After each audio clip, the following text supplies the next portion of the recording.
Hello, good evening, नमस्कार। आज का हमारा टॉपिक है हिंदी साहित्य का इतिहास। आज हमें हिंदी साहित्य के इतिहास के बारे में पढ़ेंगे। इसे हम डिटेल में जानेंगे। हिंदी साहित्य को कुल 4 भागों में बांटा गया है। इसके कुल 4 भाग हैं। पिछली वीडियो में हमने इसके काल विभाजन के बारे में जाना था। इसके 4 भाग हैं: आदिकाल, भक्तिकाल, रीतिकाल, अग्निकाल। अब हम इसके आदिकाल के बारे में जानेंगे। उसके बाद हम भक्तिकाल, रीतिकाल और आदिकाल के बारे में जानेंगे। आदिकाल आदिकाल का जनक सिद्ध सरहप्पा को माना गया है। आदिकाल के जनक सरहप्पा है। राहुल सांक्यान ने इन्हें पहला कवि माना है। राहुल सांक्यान ने सरहप्पा को हिंदी का पहला कवि माना है और आदिकाल के जनक सरहप्पा को माना गया है। आदिकाल का समय 1050 से 1375 तक माना गया है। आदिकाल का समय 1050-1375 तक माना गया है। सरहप्पा को पहला कवि माना गया है। किसने माना है? राहुल सांक्यान ने इनको जनक माना है आदिकाल का। इसे मुख्य रूप से वीरगाथा काल भी कहा जाता है। आदिकाल को वीरगाथा काल भी कहा जाता है।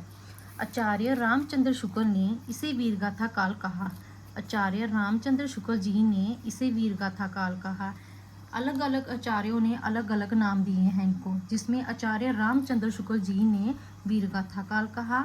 आचार्य हजारी प्रसाद द्विवेदी जी ने इसे आदिकाल नाम दिया।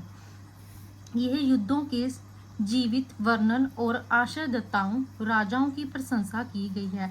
इसमें जो उस टाइम युद्ध होते थे उसका जीता जागता वर्णन किया गया है। राजाओं की प्रशंसा के लिए ये काल प्रसिद्ध था। उस काल में राजाओं की प्रशंसा कवि खुलकर करते थे और उनके प्रशंसाओं में एक ग्रंथ लिखते थे जो कि बहुत महत्वपूर्ण माने गए हैं। एक महत्वपूर्ण स्रोत के रूप में भी इसे जाना जाता है। इस काल में डिंगल, पिंगल और अभ्रश भाषा बोली जाती थी। इस काल में डिंगल पिंगल का बहुत ही योगदान है। डिंगल भाषा राजस्थानी और अपभ्रश को मिलाकर बनी है।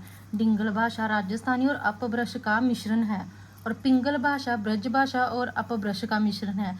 ऐसे ये भाषा 2 भाषाओं का मिश्रण बनकर डिंगल और पिंगल बनी है, जो कि आदिकाल की भाषा कही जाती है। अन्य नाम वीरगाथा का नाम हमने आपको पहले भी बताया, आचार्य रामचंद्र शुक्ल जी ने किया। इसको हम एक ट्रिक के साथ भी याद कर सकते हैं। वीर गाथा, गाथा किसकी गाई गई? राम जी की गाथा गाई गई। वीर गाथा काल आचार्य रामचंद्र शुक्ल जी। आदिकाल हजारी प्रसाद द्विवेदी जी। हजार सालों से आदिकाल चला आ रहा है। ऐसे हम इस ट्रिक को याद करेंगे। आदिकाल हजारी प्रसाद द्विवेदी जी। सिद्ध सामंत काल, सिद्धों का काल, सामंत काल राहुल सांक्यान।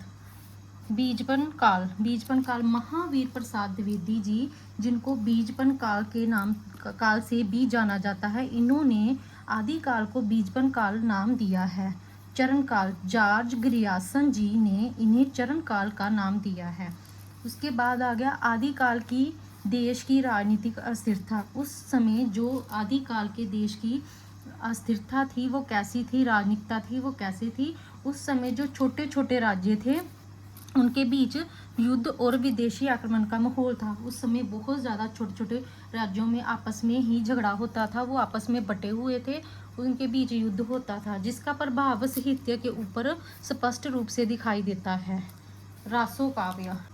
आगे हम पृथ्वीराज रासो के बारे में पढ़ेंगे। पृथ्वीराज रासो हिंदी के आदिकाल का प्रथम महाकाव्य माना गया है।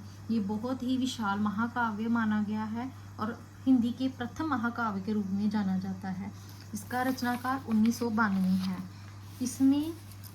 इसे चंद्रबरदाई ने लिखा था। यह पृथ्वीराज रासो चंद्रबरदाई द्वारा लिखा गया, 1992 में लिखा गया। इसमें दिल्ली के अंतिम हिंदू सम्राट पृथ्वीराज चौहान के जीवन, युद्धों और संयोगिता के साथ विवाह का वीर और श्रृंगार रसों का वर्णन है। अर्थात इसमें जो उस समय दिल्ली के अंतिम शासक कौन थे? पृथ्वीराज चौहान जी। और उनके जीवन, उनके युद्धों, उनका संयोगिता के साथ विवाह होना, उसका हरण होना, वीरस और श्रृंगारस का विस्तार पूर्वक वर्णन चंद्रबरदाई जी ने पृथ्वीराज रासों में किया। यह 69 अध्यायों में विभाजित है, अर्थात इसके अध्याय जो हैं 69 पार्टों में विभाजित किए गए हैं। और इसमें 68 प्रकार के छंदों का प्रयोग हुआ है। इसमें जो छंद है वो 68 प्रकार के थे, अलग अलग प्रकार के छंद थे। इसमें इसे छंदों का अजायब घर भी कहा जाता है।